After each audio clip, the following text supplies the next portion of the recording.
I'm here with Michelle Theriault, who's the director of the Marine Research Center at the Petit de Grat campus of l'Université de Satan. And we're here in what is a new lab in the Marine Research Center. And maybe you can talk a little bit about this new lab, Michelle, that you guys have here. Yeah, great. Thanks, Jake. Yeah, we're very excited. We had some funding recently that helped us do some renovations to our Marine Center. We hadn't had any major renovations in over 14 years, almost 15 years, so we're very excited. We had a very small lab that we ran for a long time. That was maybe like a quarter of this space. So recently we've renovated, and we have this new lab space that you see here that gave us more room for equipment.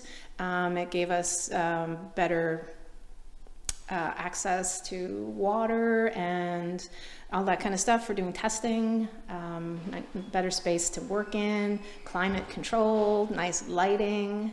Yeah, we're really happy about that. So it allows us to kind of, plus the new equipment allows us to expand on the types of services that we do for the industry. And you get some nice state-of-the-art equipment and things of that nature in here, and quite a bit of space too, you know, from what I can see here. Yeah, the space is really nice. It's bright. You know, we left it the option open, like with the window here, so that we could be open, hopefully eventually, for people that are wanting to come in, like you today, and see what we're doing, because that used to be a big part of what we did, is like having our Marine Center open to the public and to locals to come in, and so we can talk about what we're doing. We haven't done that really since COVID, so now we hope that we can kind of find a way to work that into the research that we're doing, so that we can share it more with people.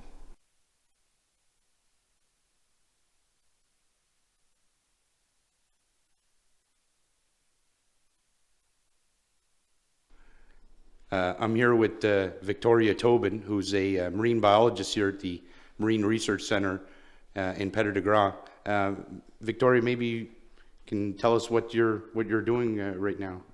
Yeah, right now I'm working on some water quality testing for our lobster tanks. We test the water daily for some pretty key things like ammonia and nitrates. Lobsters excrete ammonia, and if the levels become too high, it's harmful to the lobsters. So to maintain that quality, we check the tanks daily and add more fresh or salt water if the tanks need it. Okay, great. Now, usually, how long does it take to do a test like this? If you're This one here is really quick and easy. It's about like maybe 3 to 5 minutes, but some of the other tests take a little bit longer. It could be, you know, anywhere from 3 to 10 minutes. But no, they're not hours long or anything like that. So okay. simple. So, what is the necessity of a test like this? So you're testing for ammonia, and what is it you're trying to determine, and what's the purpose of it? So what we like to do is we like to keep the ammonia below 2 parts per million. Anything above that is too high for the lobsters, and it starts to decrease their quality and cause issues, and it could lead to mortality. So anytime the ammonia levels reach 2 or even get close to 2, we start to do water changes to make sure that we're maintaining that water quality. Mm-hmm. And this is for like the storage of lobster, and to make sure that they can, you know, maintain, I guess, a position or a storage position for prolonged periods of time. Is that how that works? Yeah, so anytime you're storing lobsters for long periods of time, you want to make sure that you're maintaining that water quality. When fresh lobsters come in, they tend to have things in their stomach from when they were eating, so they need to excrete that in their waste, which comes out in the form of ammonia. So for them, when people get fresh lobsters in, they'll try to get them to purge their waste, and then that'll keep the ammonia down. But anytime you're keeping lobsters long term, you want to keep an eye on the ammonia. And maybe you can talk a little bit about some of the equipment you're using here. Is this basic equipment that's standard in the industry for things of this nature? I would say it is pretty standard in the industry. We have a few like easy kits here that we use in our own facility for when we know that we're keeping the ammonia low. These are the API test kits, and they come with like ammonia test kits as well as the nitrate. But when we're looking at more finer levels or in other facilities, we have this Lamont system, and this one tests down to like more specific levels and a little bit lower, and it's more like this is a more high quality test. And I would say that, you know, there are some facilities that would have those as well. So. And how long has this lab been here? And I guess how long did it take to construct it? To construct it, it was probably about a year after we got started. So we really started construction probably last summer, and we completed it a few months ago, and we're fully up and running in here now. So yeah. And it's been able to fulfill all the needs that you guys require, I guess. Yeah, it's definitely an upgrade from the last lab that we had here. It was a lot smaller, so now we have more room and we have more equipment and things like that. So it's a big upgrade.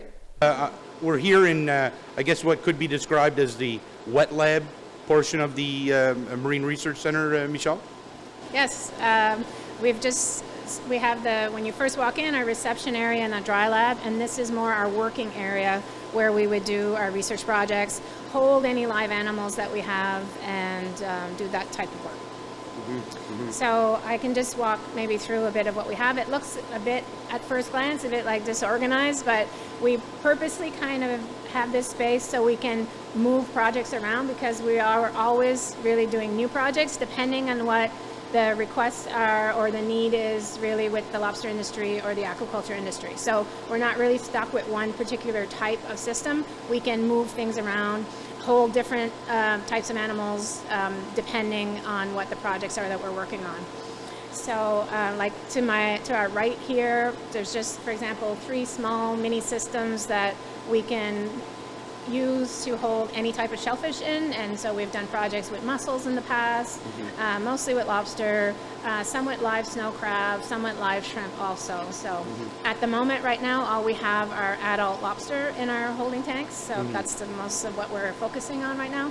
In the far background, I'm not sure if you can see it, but our 2 biologists are there, Alicia and Victoria, and they're getting set up to do some testing on adult lobster to see what the quality of the lobster is. And that's a big part of what we do here. Our main focus, I should say, or our main background is on lobster and lobster quality. And we'll walk you through what that means, I guess, in a few minutes. Yeah. Oh, you didn't. I have more. You did, by all means. Also, so in the background here on the right side, we have 2 spaces that are separate.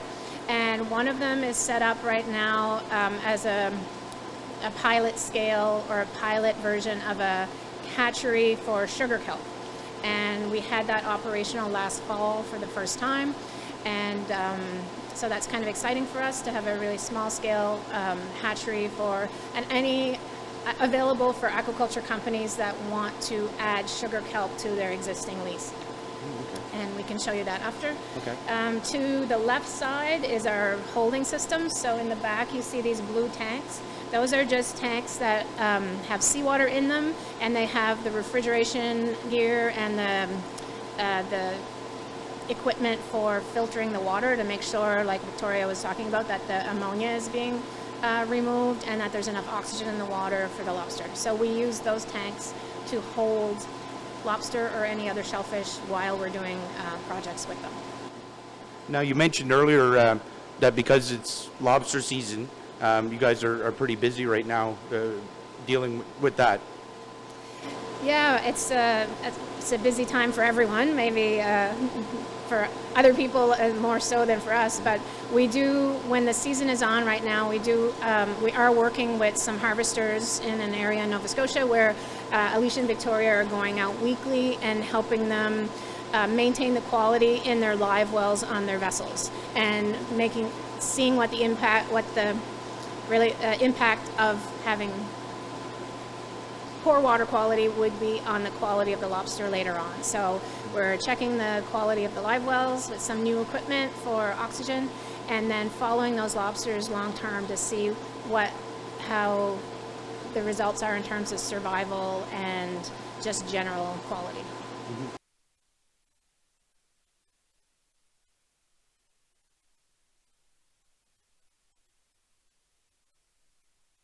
So Michelle, maybe you can explain what this is.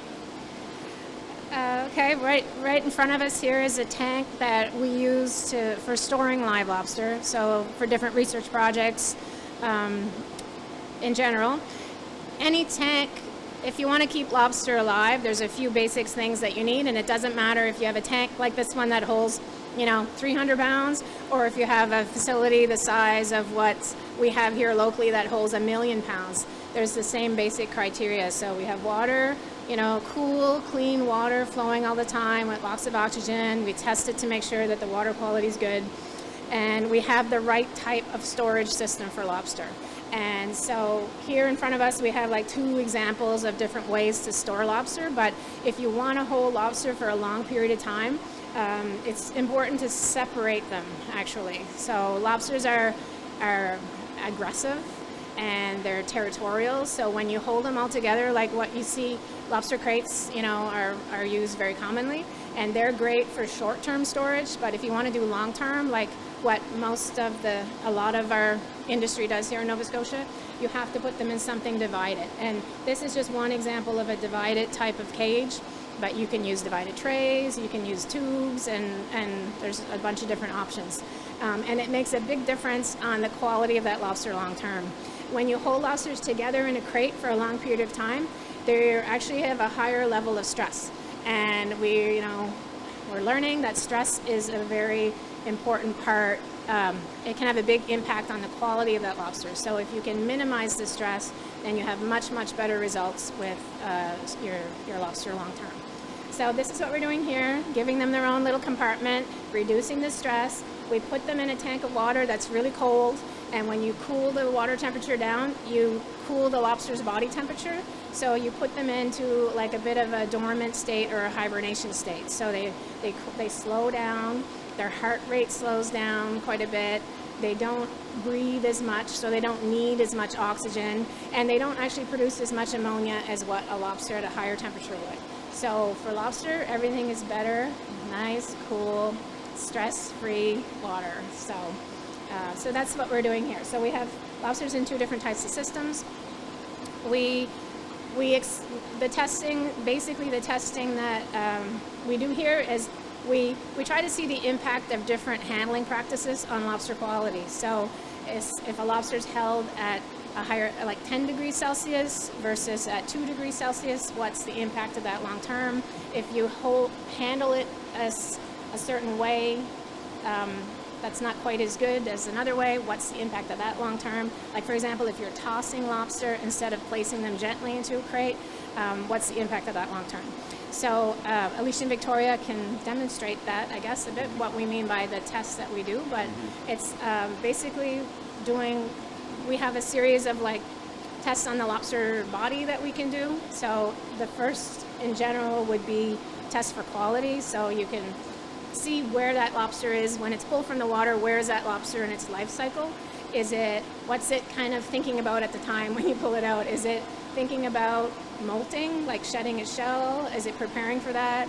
If it's a female lobster, is it close to like spawning its eggs? We can test for that. How's the shell hardness of that lobster? Is it soft? Is it medium? Is it hard?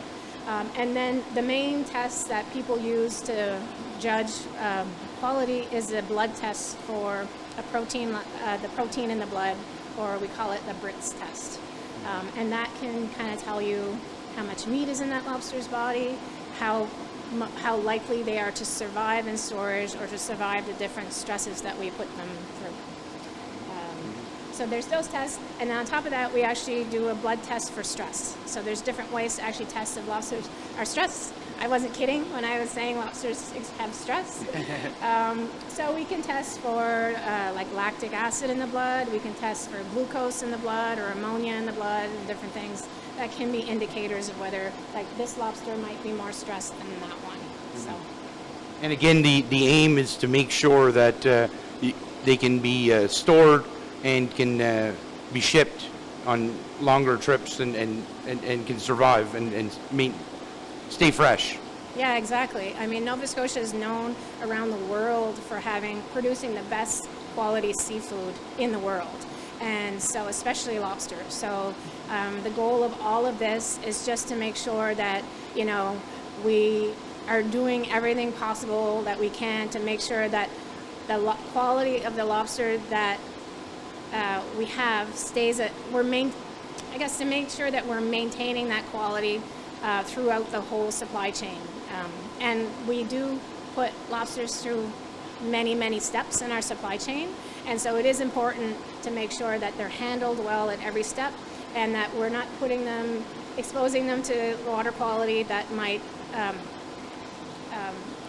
drain their quality and cause them to become weaker faster. And then it's all about also minimizing waste. So, you know, lobsters are being landed. We want to make sure that as many of those lobsters that are being landed make it all the way through that supply chain and end up to, you know, markets all around the world.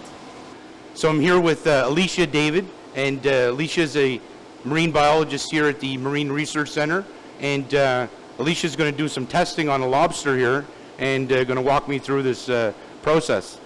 Yeah, so generally when we take a lobster, we do some pretty standard testing on it, just checking it for quality, whether there's damage on the animal, the size of it, the shell hardness, and then we do some blood tests. So the blood tests give us a bit more information on what the quality of the animal is.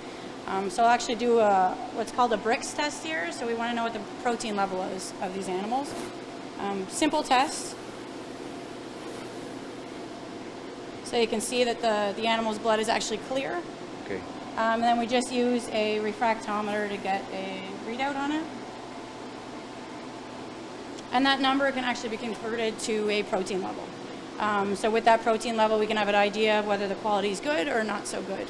A second test we do is a lactate test. So same thing.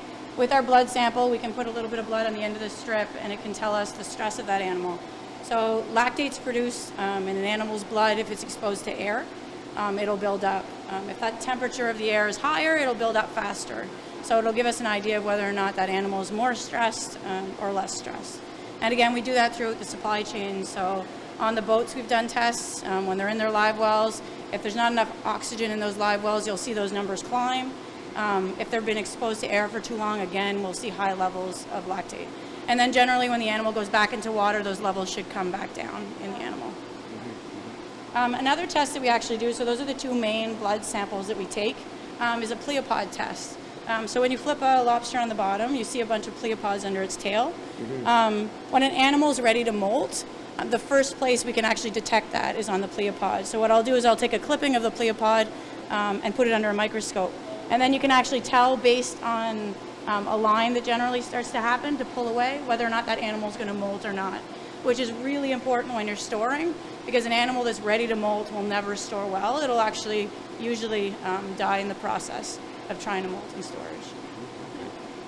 So that's the basic test that we usually run. Okay. No, that's so you're just going to kind of just do a little sampling of what you do. Are you going to take out any blood or anything like that?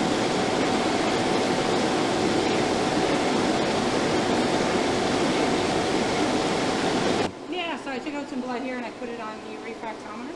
Okay. So again, a lobster is an open circulatory system, so it actually has blood throughout its entire body. It does have a vein that runs down its tail. Right. It makes it really easy to withdraw blood, and like I said, it comes out like a clear substance that we can place on our machines to get a readout. Maybe, Do you want to take another step? yeah, maybe just Yeah, kind of point absolutely. towards the camera a little bit. Yeah. They can kind of see what you're... So you can see there that the blood is clear. They don't have hemoglobin, they actually have hemocyanin in their blood. Okay. So that's what causes the clear coloration. Oh. And once it hits the oxygen, it turns like a little bit blue, but it's a clear okay. sample. Yeah. Right. Okay. So how old is this? This is a smaller, more juvenile lobster. What kind of a lobster is this? So this would be a market size. Okay. Generally, to become an adult takes 5 to 8 years. Yeah, so this would be a market size Okay. animal. Yeah, And that's about a pound, is it? about a pound. Okay. Yeah. Yeah. And it's a female. So And it's under a the female. tail, you can tell based on the pleopods I talked about, that first pair is actually specialized for reproduction. Right. So these are soft, so it's a female lobster. Those Yeah. things right here. This first set right here, these Okay. long, skinny pleopods that are the first set. Right. Will tell you if it's a male or female. The other thing that'll tell you is its tail. So a female holds eggs, so she Right. tends to have a wider tail than a male will. Right. So again, this is a female, yeah. Yeah. Yeah. Yeah. Thank you. So yes, maybe Michelle, you want to talk about the molting process and how this plays into that whole process. Yeah, the image that you see on this microscope screen, it's actually kind of interesting. It's a neat test that's been available around in the industry for a long time, but you take a small clipping of one of the small legs under the lobster's body and you put it on the microscope, and it's like getting X-ray vision through the lobster's little leg and to the inside of under the shell to look to see the new shell growing on the inside. So every time a lobster wants to grow, he has to grow a new shell. So they have to first start. It takes, sometimes months to prepare for this, so they have to grow a whole new shell underneath their old shell, and then when it's finally ready, they break open the old shell, and then they come out with this very new and soft shell. So that's really important in terms of quality. So when lobsters are going to do that, that's really the whole basis for how we have seasons in Nova Scotia at different times of the year, is to avoid fishing lobster when they're going through this molting process. So it is an important test to do, especially for a spring summer fishery like we have here in LFA 29. So this is the image that you see. So essentially we're looking through to see evidence of the new shell growing inside. And we can, with this test, almost pinpoint down to when that's going to happen. So in some cases we can say, based on the image, is the molt going to happen in 5 days or 10 days or 25 days from now? So if it's 25 days from now, then it's okay. We can take those lobsters, store them in our cold seawater, and we can slow that process down so that the molt is not going to affect the quality in storage. But if it's like 10 days away or 5 days away, for example, there's really nothing we can do. The lobster is what it's called committed to molt, and there's nothing you can really do to kind of make them forget that that's what they were planning to do. Even putting them in cold water won't do it. So those lobsters are more at risk for not surviving in storage. So you would tend to target those and send those to markets sooner than later. So Michelle, maybe if you want to explain this part of it. When I came here last, this was different, this whole part of the operation. So maybe you want to talk about this section of the Marine Research Center. Sure. Some of the renovations that we did were to separate different sections of the building where before it was wide open, and we were having some projects that needed more clean or sterile conditions compared to others. So that was one of the challenges where with our Marine Research Center, we're not just necessarily working on lobster. We have multiple projects, and so we're open to doing different things. So we have, like, on this side, for example, our lobster storage, and on this side of the building, we have a new space that we're using, as I mentioned, for our sugar kelp hatchery.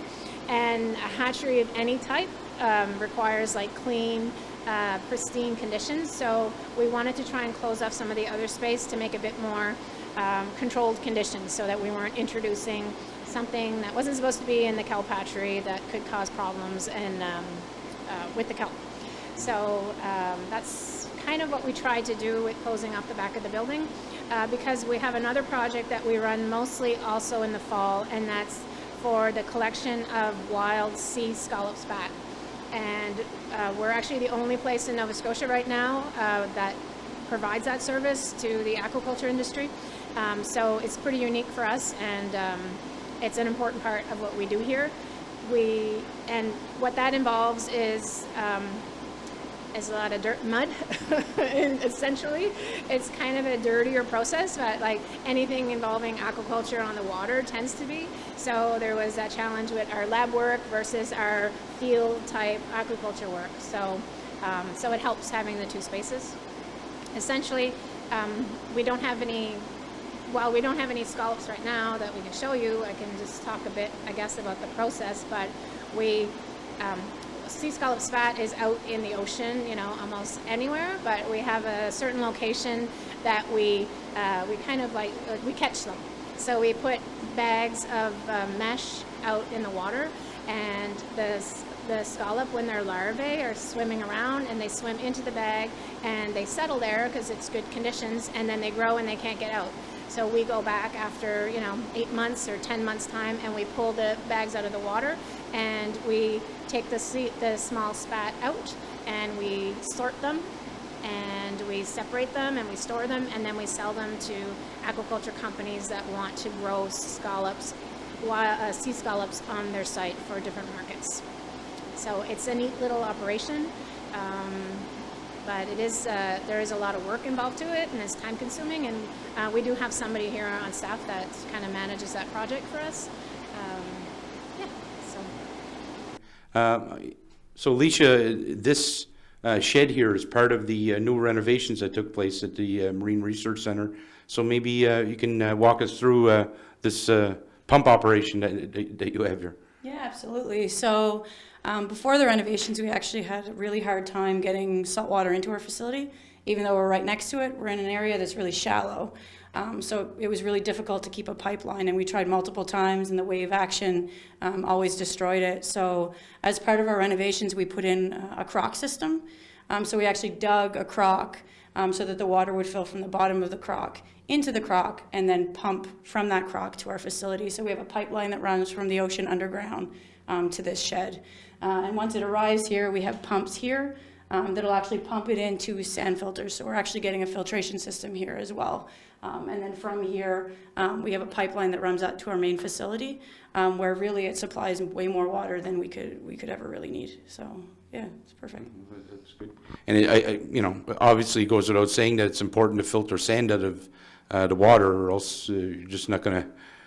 It's just not going to operate the way it should, I guess. Yeah, so it makes a big difference in the receiving water and how clean it is before we have to do fine filtration up at the facility, which makes it easier for our seaweed hatchery, lobster hatcheries, and some of the things it really takes really clean water to run. Yeah. Mm-hmm.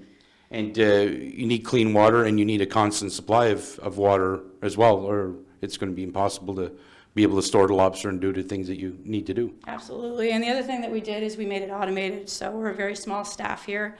So we made it so that the pumps will shut off if there's not enough water supply automatically. The sand filters actually backwash by themselves, so we don't have to come down here and do that manually. All things that helps with our production, so we can focus on some of the research we do instead of be down here as often. Yeah.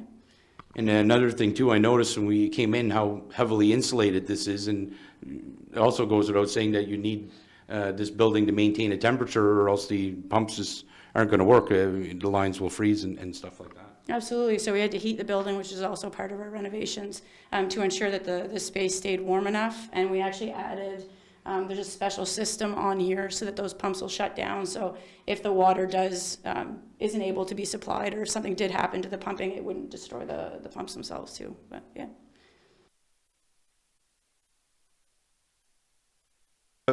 One thing we were talking about was the lobster handling course, and what you guys have been doing is educate the public and businesses and groups and things like that. So maybe if you want to talk about that a little bit. Yeah, that'd be great. I love to talk about lobster handling. As people who know me know, I do a lot of talk about lobster handling. It's actually a pretty unique program, and it's the only one in its existence, I think, maybe not in the world now, but in Canada for sure. And it's something that our provincial government had the initiative about 6 years ago to try to introduce the idea of best practices into the lobster industry, or training in lobster, how to properly handle your lobster. And it kind of makes sense, I guess. We have an industry in Nova Scotia that's worth billions of dollars. We land over 100 million pounds of lobster every year in Nova Scotia, and there was no formal training for people on how to properly handle it. And there are a lot of people who work in the lobster industry. There's a high rate of turnover for people who come and work into the industry and then leave. So there's a constant, need for retraining and forming people. So we're not claiming to have, solved all of that, but, it's a start, and it's a small, like a baby steps, I guess. So what we have now, It's been about 5 years. So what we have now is actually 2 courses that are available for anybody to take, but most times it's people who are directly related who work in the industry to take it. There's one requirement in Nova Scotia. If you have if you have a license through the provincial government to buy lobster, like a fish buyer's license, one of the requirements to renew your license is that you have to show you have a valid or non-expired certificate for one of these courses. So we do get a lot of people taking these courses because it's a requirement, but we also have a lot of companies, for example, that would send their employees. So instead of, having to be the ones to talk to them about quality and handling, they'll send them to take this course. So, so they get some training that way. So it's a unique program. We've had thousands of people go through it over the years. Some people come back, year after year of their own free will, which is kind of nice. And it's because it's nice to see. It started out with a bit more opposition, I guess, in the industry because it was something new and some requirement that they had to do. But we're starting to see now that there's a bit more uptake in the industry. And when I go out and talk to people, sometimes I hear things that were said in the course come back to me. Like I'll hear somebody say, "Oh, well, handle like eggs," or make sure that your, oxygen is this or that. And so that's kind of nice to hear that. I guess the idea, what I like is that it's kept the conversation about lobster quality going because it is important. And even though we handle so many lobster in Nova Scotia and we've been doing it for longer than any other place in the world, we really are essentially the birthplace of the live shellfish industry in the whole world. Like people copy us all around the world for what we're able to do here with our lobster and what we developed here. That doesn't mean we do everything right.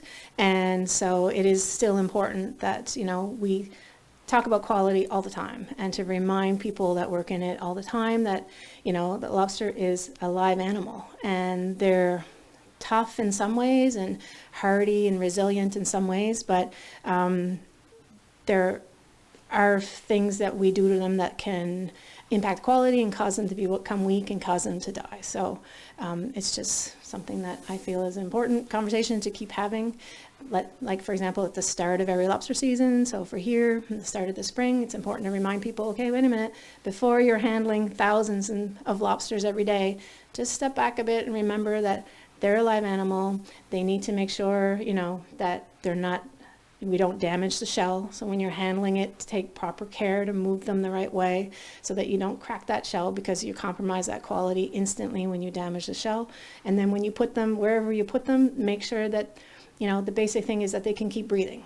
So if they're in air, they can breathe, but you have to make sure that their gills are still wet, because if not, they'll dry out and they'll suffocate.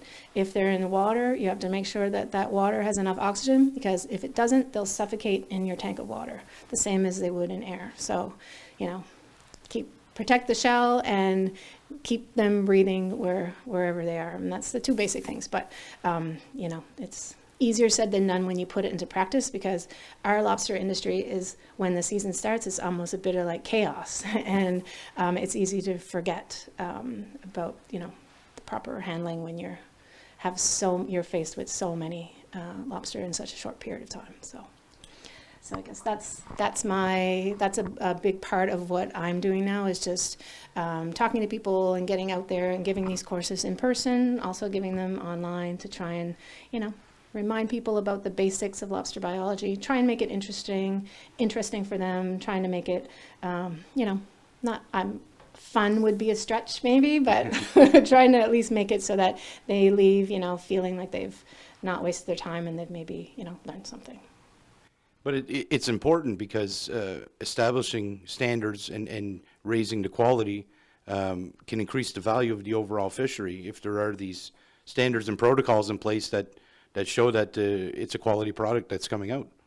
Right, exactly. I mean, it's important. It's important to handle them properly, to, in the terms of like proper, husbandry, and then it also has a direct impact on survival. So it has a direct impact on, the cost of running your business. If you have even just, 5% mortality in a business or in our industry. It's huge. I mean, if you think we land 100 million pounds, if 10% of those are dying before they get to a customer, that's a huge cost. I mean, huge cost. So the idea is to reduce that waste and put that value back into the industry. So switching gears, I guess, and onto another topic. We've kind of cataloged and recorded the current state of Marine Research Center and where things are going. But what about into the not too distant future? Where do you see it going, and what are some of the things that you have planned for the not too distant future? Okay. Well, I feel like we will be working with lobster for quite some time. I don't feel like we're even really just kind of scratching the surface of what could be done. I mean, I've been involved in lobster work for 20 some years, and I still feel like there's so much more that we could know about it, or that we should. So I feel like that would be hopefully will be lobster work in our future.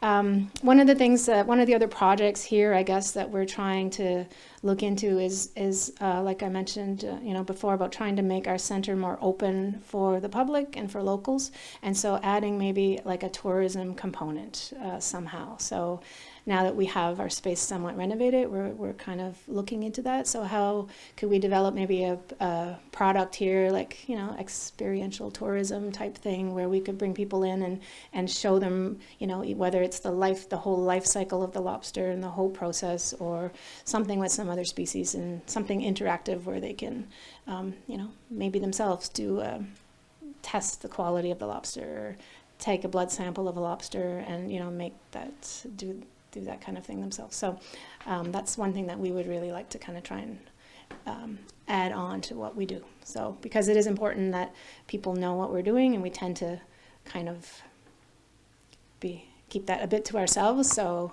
I guess that would be one of our goals into the future. Great.